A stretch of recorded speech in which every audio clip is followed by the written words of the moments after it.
অবাক চোখে তাকিয়ে আছে জাংকুকের দিকে। কারণ তে গাড়ি থেকে নেমে তাদের সামনে থাকা একটা খোলা মাঠের মাঝখানে দাঁড়িয়ে ছোট ছোট ছেলে মেয়েদের সাথে লাফালাফি করছে আর বৃষ্টিতে ভিজছে। অপলকভাবে তাকিয়ে আছে জাংকুকের দিকে। ঠোঁটে রয়েছে তার মিষ্টি হাসি।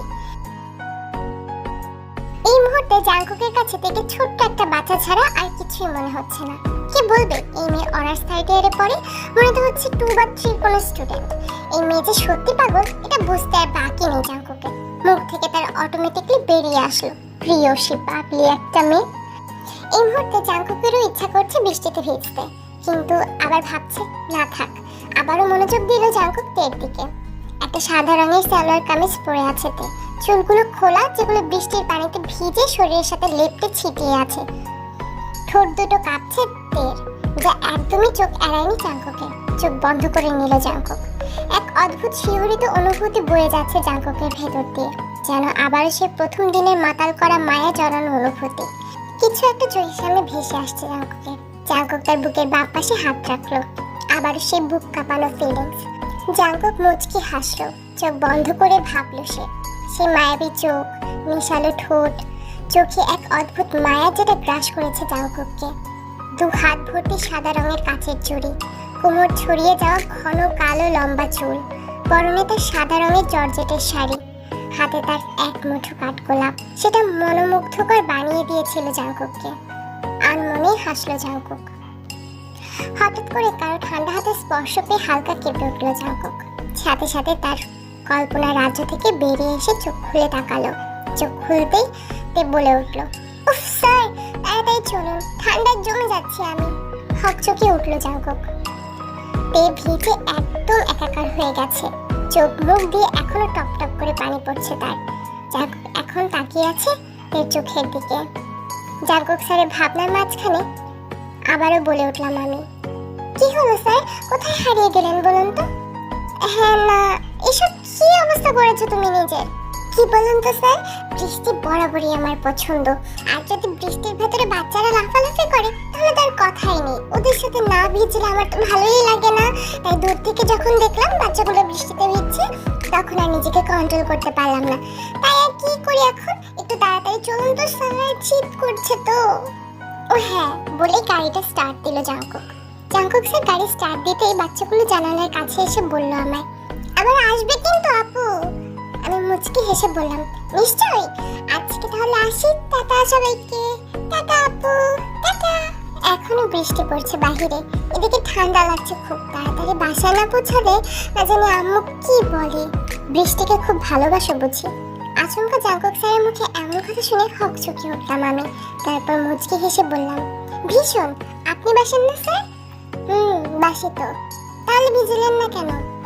বৃষ্টিতে ভিজলেই বুঝি বৃষ্টিকে ভালোবাসা যায়, তাছাড়া যায় না নাকি? না, তা হবে কেন? স্পর্শ না করেও ভালোবাসা যায় প্রিয়সী। কি বললেন স্যার? এমন প্রশ্ন শুনে চমকে উঠল জাংকুক। বুঝে গেছে মুখ ফুসকে ভুল কিছু বলে ফেলেছে সে। কথা ঘোরানোর জন্য বলে উঠল সে, কই কিছু না তো। না না স্যার, আমি স্পষ্ট শুনলাম ফ্রি দিয়ে কিছু একটা বলেছেন আপনি। তোমার মাথা বলেছি। এটা কিন্তু ঠিক না স্যার, আপনি কথা ঘোরাচ্ছেন। তুমি অযথাই মাথা ঘামাচ্ছ কেন লাউড স্পিকার? আপনি আবারও আমার লাউড স্পিকার বলেছেন। বিনিময়ে জাংকুক আর কিছু বলল না, শুধু হাসলো। এদিকে জাংকুক স্যারের হাসি দেখে মুখ ভার করে বসে রইলাম আমি গাড়িতে। নিজের বিছানায় বসে হাতে গিটার নিয়ে গান গাইছে জাংকুক। এক অদ্ভুত ভালো লাগা কাজ করছে তার ভেতরে। তার সাথে বাহিরে মুষলধারে বৃষ্টি বইছে। বেলকনির জানালা ভেদ করে সাদা পর্দাকে উপেক্ষা করে ঠান্ডা শীতল বাতাস আসছে জাংকুকের রুমে।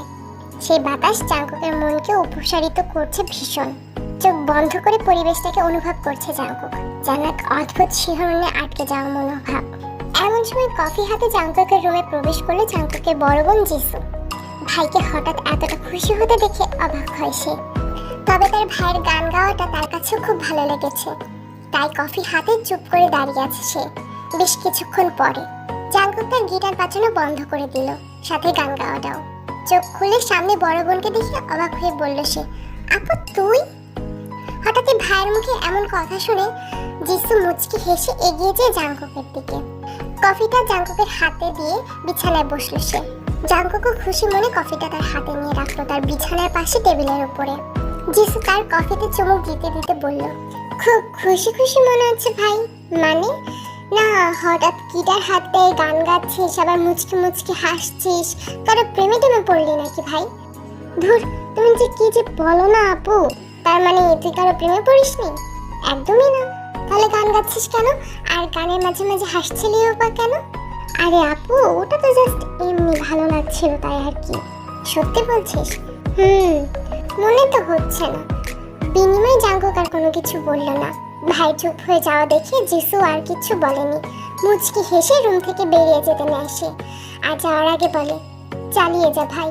ধুর আপু, তুমি যে কিসব ভাবছো, এমন কিছুই না, সত্যি বলছি আমি। ঠিক আছে ভাই বলে হাসতে হাসতে চলে যায় জিসু।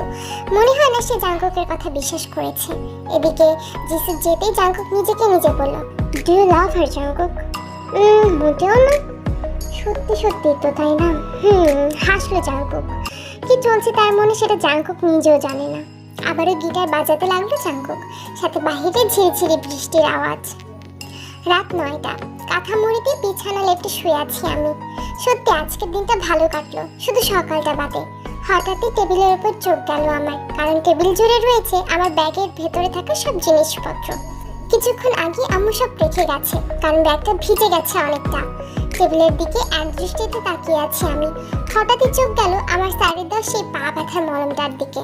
পায়ে ব্যথা এখনো আছে, তার উপর বৃষ্টিতে লাফালাফি করেছি, এতে আরো ব্যথা করছে এখন।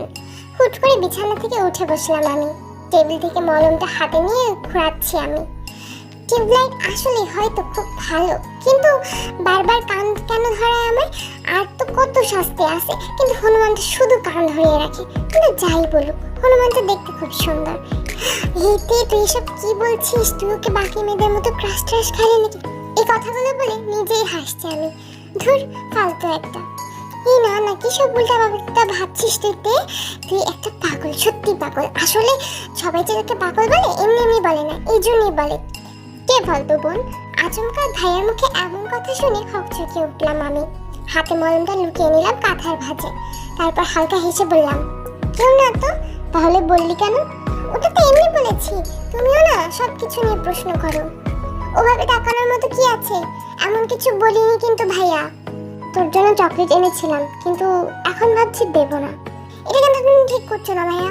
কার জন্য কিছু নিয়ে আসলে তাকে সেটা দিতে হয়, তুমি জানো না? আমার রাগ থেকে ভাইয়া হেসে মাথায় হাত দিয়ে বলল, ওটা তো এমনি এমনি বলেছিলাম বোন। আমি জানি তো, তাহলে চকলেটটা দাও আমার হাতে। ভাই আমার কাজ দেখে হেসে হেসে চকলেটটা আমাকে দিয়ে দিল। আমিও খুশি হয়ে চকলেটগুলো হাতে নিয়ে বললাম, থ্যাংক ইউ ভাইয়া। হাসলো সুগা। তারপর কিছুক্ষণ বোনের সাথে গল্প করে চলে যায় সে। ভাইয়া যেতে কাঁথা থেকে মলমটা বের করে পায়ে হালকা মালিশ করে আমি ঘুম। তুমি আজকেও দেরি করে ক্লাসে এসেছো লাউড স্পিকার? এক প্রকার রেগে কথাটি বলল জাঙ্কুক স্যার। ওনার কথা শুনে মাথা নিচু করে বললাম আমি, সরি স্যার।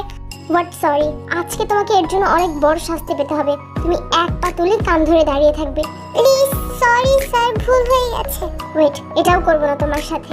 এখনই তোমার জন্য একটা মোটা ইনজেকশন আনছি আমি, তারপর সেটা পুশ করে দেবো তোমার হাতে। স্যারের কথা শুনে আমি ভয়ে কাঁপা কাঁপা গলায় বলে উঠলাম, সরি স্যার, এমনটা করবো না আর, প্লিজ। আমি ইনজেকশনে খুব ভয় পাই।